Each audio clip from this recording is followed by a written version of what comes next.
Welcome back. Now you can connect your Wishlist member installation with other services. You're going to see that in this tab. You can start with any of the webinar systems available, and as of the recording of this video, Easy Webinar and GoToWebinar are both available. We're going to connect to GoToWebinar by clicking this button. We're then going to turn our integration on. We're then going to click the Configure button. You're going to need an authorization code, and to get that authorization code, you're going to click this link. Now, the authorization code in this case is grayed out. However, you're going to take this code when you click the link, and you're going to take that code and then go back to your Wishlist member installation. Once you paste the code, you will then be connected to your GoToWebinar account. Now, if you use the third-party cloud-based connector system Zapier, you can connect it in your integration section. You'll click the Zapier button.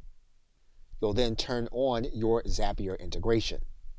Now, one of the things that you'll want to note, and Wishlist member will give you a warning about this, you will need to have an SSL certificate on your website in order to use the Zapier connection to your Wishlist member. What we're now going to do is we're going to go inside of our active Zapier account. Now, to connect Wishlist member to Zapier, you're going to come into your search area, and you're going to write in Zapier Wishlist member. You're then going to see one connection here. What you're going to do is click this link. Now, as of the recording of this video, you're going to need to click this button that says Get Early Access to Wishlist Member.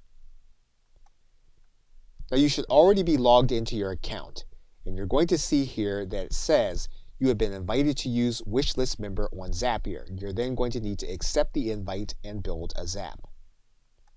You're first going to choose a trigger and then click Continue.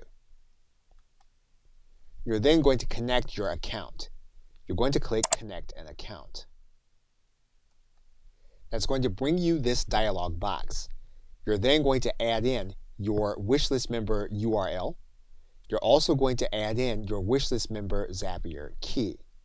Once you have the information in, you're then going to click Yes, Continue. Again, if your SSL certificate is connected, you'll then be connected to your Zapier account. Okay, so with that, thanks, and I will see you in another video.